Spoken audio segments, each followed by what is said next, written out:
श्री दुर्गाय नमः। श्रीमद्देवी भागवत तृतीय स्कंद सप्तम अध्याय। ब्रह्मा जी के द्वारा परमात्मा के स्थूल सूक्ष्म स्वरूप का वर्णन, सात्विक राजस और तामस शक्ति का वर्णन, पंच मात्राओं ज्ञानेन्द्रियों कामेंद्रियों तथा पंचीकरण क्रिया द्वारा सृष्टि का उत्पत्ति का वर्णन। ब्रह्मा जी बोले, हे महाभाग नारद, मैंने विष्णु शंकर ने इस प्रकार प्रभावशाली उन देवी को तथा अन्य सेवित देवियों को पृथक पृथक देखा।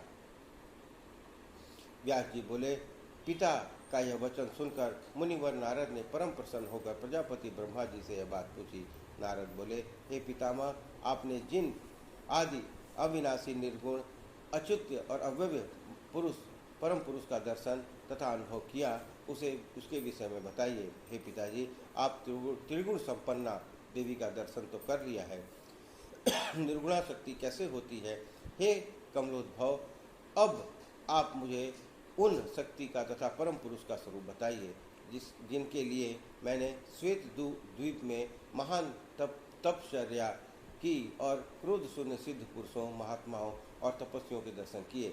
वे परमात्मा मुझे दृष्टि गोचर नहीं हुए हैं। हे प्रजापते, इसके बाद भी उनके दर्शनार्थ मैंने वहाँ बार बार घोर तपस्या की। हे तात, अब आपने मनोरथ सगुणा शक्ति का दर्शन किया है। आप मुझे बताइए कि निर्गुणा शक्ति और निर्गुण परमात्मा कैसे हैं? व्यास जी बोले, नारद जी, आप अपने पिता प्रजापति ब्रह्मा से ऐसा पूछ। तब उन पितामह ने मुस्कुराते हुए रहस्यपूर्ण वचन कहा। ब्रह्मा जी बोले, हे मुने, निर्गुण तत्व का रूप दृष्टिगोचर नहीं हो सकता, क्योंकि वे दिखाई पड़ता है तो वह नाशवान होता है। जो रूप रहित है वह दृष्टिगोचर कैसे हो सकता है? निर्गुणा शक्ति को जान पाना अत्यंत दुरूह है, और उसी प्रकार निर्गुण परम पुरुष का साक्षात्कार भी अति दुष्कर है। ये दोनों केवल मुनिजनों के द्वारा ज्ञान से प्राप्त और अनुभूत किए जा सकते हैं। आप प्रकृति पुरुष दोनों को आदि अंत से सर्वदा रहित जानिए। ये दोनों विश्वास से जाने जा सकते हैं, अविश्वास से कभी नहीं।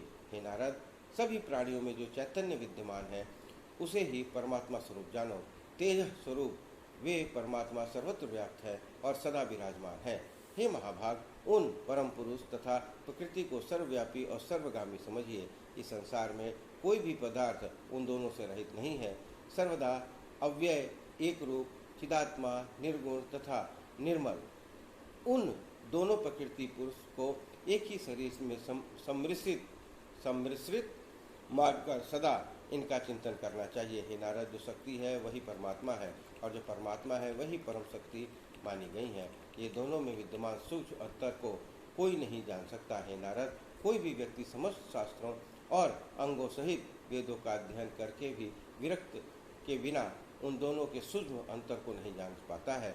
हे पुत्र, जड़ चेतन रूप यह सारा जगत अहंकार से निर्मित है। ऐसी स्थिति में सैकड़ों कल्पों में भी यह अहंकार से रहित कैसे हो सकता है?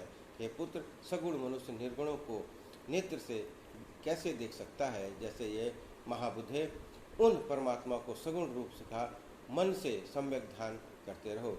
हे मुनि श्रेष्ठ, पित्त से आच्छादित जिह्वा जिस प्रकार यथार्थ रस का अनुभव न करके केवल कटु रस का अनुभव करती है तथा पित्ताच्छादित नेत्र यथार्थ रूप न देखकर केवल पीले रंग को ही देखता है, उसी प्रकार गुणों से आच्छादित मन उस निर्गुण परमात्मा को कैसे जान पाएगा?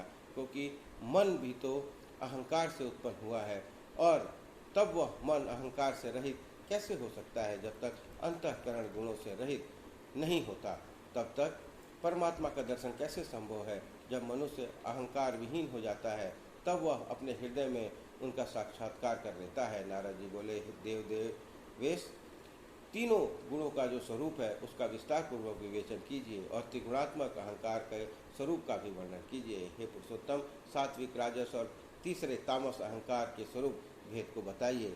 इस प्रकार गुणों के विस्तृत लक्षणों को विभागपूर्ण मुझको बताइए। हे प्रभु, मुझे ऐसा ज्ञान दीजिए जिसे जानकर मैं पूर्ण रूपेण मुक्त हो जाऊं। ब्रह्मा जी बोले, हे निष्पाप, इस त्रिविध अहंकार की 3 शक्तियां हैं, उसे मैं बताता हूँ। वे हैं ज्ञान शक्ति, क्रिया शक्ति और तीसरी अर्थ शक्ति। उनमें सात्विक अहंकार की ज्ञान शक्ति, राजस की क्रिया शक्ति और तामस की द्रव्य शक्ति, ये तीन शक्तियाँ आपको बता दी। हे नारद, अब मैं उनके कार्य को सम्यक रूप से बताऊंगा। सुनिए। तामसी दिव्य शक्ति, अर्थ शक्ति, ये उत्पन्न शब्द, स्पर्श, रूप, रस, गंध, ये तन्मात्राएं कही जा गई हैं। आकाश का एकमात्र गुण है, वायु का गुण स्पर्श, अग्नि का गुण रूप, जल का गुण रस तथा पृथ्वी का गुण गंध। ऐसा जानना चाहिए। हे नारद, ये तन्मात्राएं अत्यंत सूक्ष्म है। द्रव्य शक्ति से युक्त इन 5 तन्मात्राओं और 5 गुणों को मिलाकर तामस अहंकार की अनुवृष्टि से सृष्टि की रचना होती है। अब राजसी क्रिया शक्ति से उत्पन्न होने वाली इंद्रियों के विषय में मुझसे सुनिए। श्रोत्र, त्वचा, रसना, नेत्र, नासिका, ये 5 ज्ञानेन्द्रियाँ तथा वाणी, हाथ, पैर, गुदा, गुहांग, ये 5 कामेंद्रियाँ उससे उत्पन्न है। प्राण, अपान, व्यान, समान, उदान, ये 5 वायु होती हैं।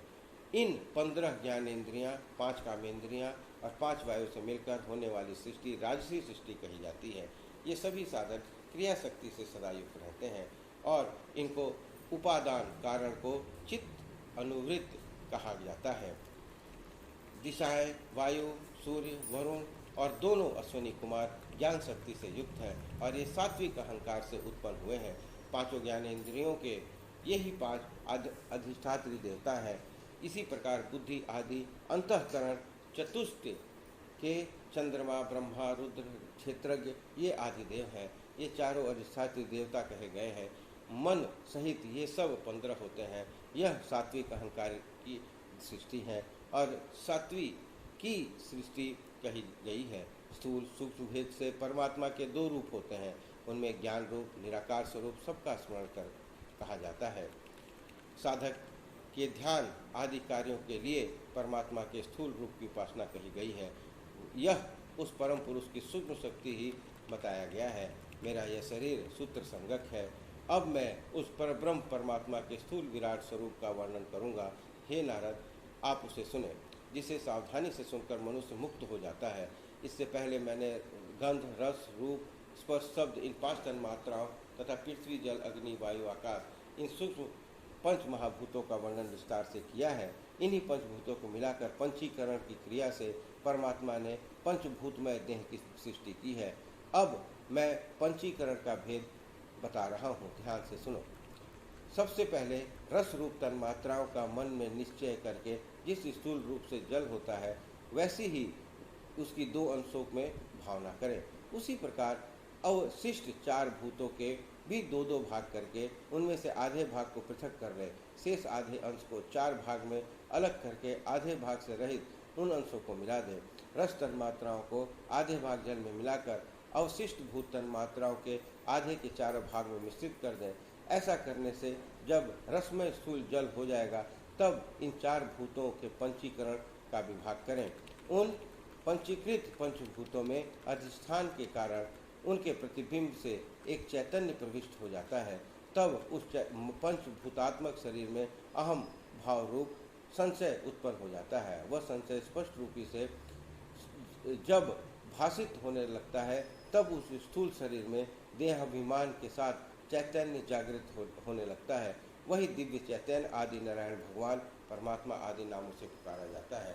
इस प्रकार पंचीकरण से सभी भूतों का विभाग स्पष्ट हो जाने पर आकाश आदि सभी पंचभूत पर पूर्वोक्त तन्मात्राओं के कारण अपने अपने विशेष गुणों से वृद्धि को प्राप्त होते हैं और एक एक गुण की वृद्धि से एक एक भूत उत्पन्न होता है। आकाश का केवल एकमात्र गुण शब्द है, दूसरा नहीं। वायु के शब्द और स्पर्श ये दोनों गुण कहे गए हैं। शब्द, स्पर्श, रूप ये तीनों गुण अग्नि के हैं। शब्द, स्पर्श, रूप और रस ये 4 गुण जल के हैं। शब्द, स्पर्श, रूप, रस और गंध ये 5 पृथ्वी के हैं। इस प्रकार इन पंचीकृत पंचभूतों से योग से ब्रह्मांड की उत्पत्ति की जाती है। ब्रह्मांड के अंश से उत्पन्न सभी जीवों को मिलाकर 84 लाख जीव योनियाँ कही गई हैं। इस प्रकार श्रीमद् देवी भागवत महापुराण 3 स्कंद 7वां अध्याय समाप्त हुआ। बोलिए दुर्गा महारानी की जय।